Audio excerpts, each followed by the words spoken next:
Okay, welcome to revision video for capital punishment, particularly for Christianity, OCR boards, WJEC and AQA. Now, up on the board already is a map of the world. You notice that the countries are coloured dependent on their attitudes to capital punishment.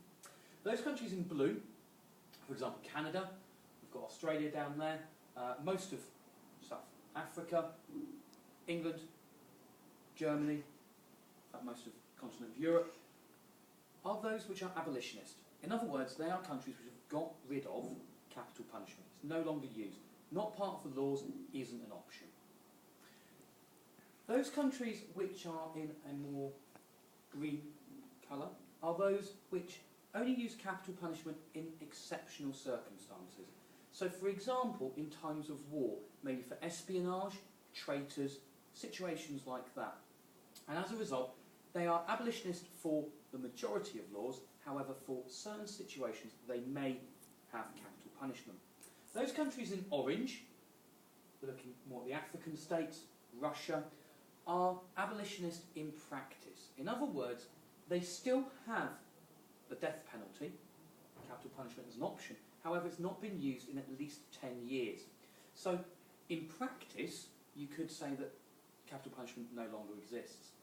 Those countries in red, China, India, most of the Arab states, and of course the United States of America, are those which the death penalty still applies for a number of different crimes, dependent on the country. Now, when we look at some of the crimes that it can be used for, these are a list of just some of them. Premeditated murder, particularly in the United States, now is pretty much the only crime that you can be put under the death penalty for. Okay? And that is murder, which is not, say, manslaughter as we have in this country, but it's murder which is worked out and planned. Treason, as in going against the state, terrorism, rape and kidnapping are all possibilities in other countries. Some of the Arab nations also have things like adultery added in there. So these are some of the possibilities. There are different ones for different countries as well, but the list is quite extensive. Primarily though, premeditated murder is the prime one. There are lots of different methods used around the world. Okay, the main methods which are still used are things like hanging, and given the example of Nuremberg trials there, so after World War II, a British man, Albert Pierpoint, was used to do the hanging after the Nuremberg trials, and it's over 140 people that were hung. Lethal injection is commonplace in the United States, and one of the people highlighted there, John Wayne Gacy Jr., okay, he was a serial killer who was based in Chicago, Illinois, and he was given the lethal injection. We've got stoning, still takes place in Iran, and recently there was a woman in the news who had committed adultery, and she was stoned to death, or was convicted to be stoned to death, and there was a big protest, particularly through Amnesty International's work. Firing squad is often used for military punishments, can also be used for presidencies and dictatorships, and the electric chair is one which has fallen out of favour, although it was quite common, particularly in the 1800s. And William Kemmler was the first person to be put on the electric chair in history in 1890, and his crime was murder. And the electric chair came out of favour because of its brutal aspect to it. So we then come to some of the arguments for keeping capital punishment. Now, the first one comes under one of our aims of punishment, and that's protection. If someone's dead, arguably, you are protecting society. The second one, we've got deterrence. Now, there is an argument that having the capital punishment as the ultimate is going to be a deterrent. It's going to put people off wanting to do that crime. If you know that if you get caught and you murder someone, you will be killed, you are less likely to kill someone, is one argument. Retribution is another one, often put in with the Christian aspect of an eye for an eye, perhaps, life for a life, as is mentioned in Exodus and again in Leviticus.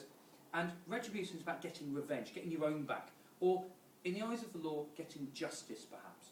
So you have done a crime, an equal and just punishment would be to have that crime put back on you. And finally, the cost. Now, this is not the cost of the execution, but the cost of keeping someone in prison. It's very expensive to keep someone in prison for a long time. And so if you're putting someone in for a life sentence, say 25 years, if you multiply up all of the days, the food, the bedding, the housing that's going to be used, then you're going to have a very large cost, running possibly into the millions, depending on the situation. Okay?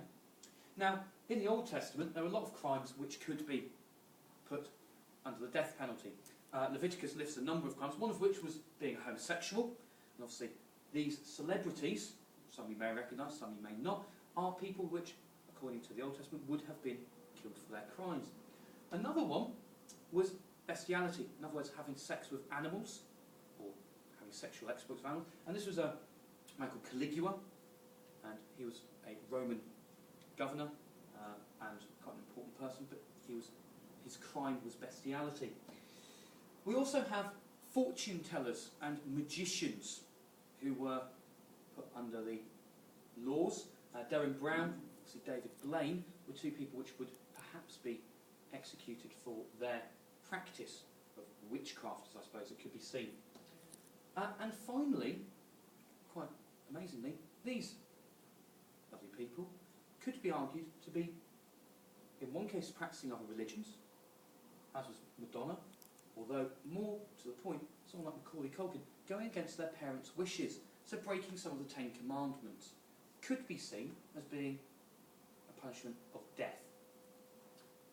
Now, we've also got a number of other celebrities that fall under that, particularly for going against perhaps their parents' wishes, or you could argue people who look up to these people as in worshipping false idols. And that was another punishment, according to the Old Testament, which could be given as a death penalty. Now, obviously, not all Christian aspects are going to come under that, and it comes down to the point of, why do we kill people who kill people to show that killing people is wrong? It's just a phrase that I've picked up from one of the anti-capital punishment websites. Now, there are lots of reasons against using capital punishment. One is the morality. Is it moral? Do we become as bad as the killer if we, in turn, kill them as a society? Does this degrade society? And Kant, Immanuel Kant, was a famous philosopher, was very much in favour of this. He was arguing that by killing people, perhaps we were hitting the point where we became as bad as the person who had done the killing. Chance of reformation. Now, reformation is giving someone a second chance, a chance to change. If they're dead, unsurprisingly, they can't change their ways. Prison, as a system, is meant to give people a second chance, a way out, second chance at life, maybe. What happens in the case of mistakes, miscarriages of justice? With DNA evidence now, you could argue that miscarriages of justice are much rarer. However, can you 100% prove that somebody had done a crime? In many cases not. Obviously, if they came out and said, yes, I've done a crime, I've killed 6 people, you've got pretty compelling evidence. However, when there is a situation which is less clear-cut, should we send someone to the death penalty if we can't 100% ascertain that they have committed that crime? And finally, the emotional turmoil. Most prisoners on death row spend many years waiting for execution. John Wayne Gacy, who I mentioned earlier, spent roughly 19 years on death row. That's a long amount of time between the original conviction and then actually being executed. Some people spend as many as 20, 30 years waiting for their final execution day. And not only emotional turmoil of the prisoner, in some cases there is no emotional turmoil, but the emotional turmoil of the victims, as they have to see this going on, but also the families, on both sides, having to go through this situation. Now, a more up-to-date, or a New Testament version of Christian thought is displayed in this picture. This is an artist representation of the woman caught in adultery. This woman was accused by the priests on this side of committing adultery. In other words, cheating on her husband. There is rumour to go with it, or some interpretations say she might have been a prostitute, but that is not necessarily clear-cut with the biblical. Jesus is teaching, and she is brought to Jesus almost as a test of what he will say. The priests ask him, this woman, according to the law, should be stoned to death. What do you say we do? His response, quite a famous saying, let he who has not sinned cast the first stone. In other words, anyone who has never done anything wrong should be the one to judge her. And obviously, the crowd over here are suddenly realising what's going on, and so turn away and leave. And eventually, all of them have left, realising that none of them are perfect. And Jesus turns to the woman and tells her to go and live her life free from sin. Now, this story is demonstrating that idea of reformation, and that Jesus was prepared to give someone a second chance in preparation for perhaps their afterlife, but also for life now. And that's it.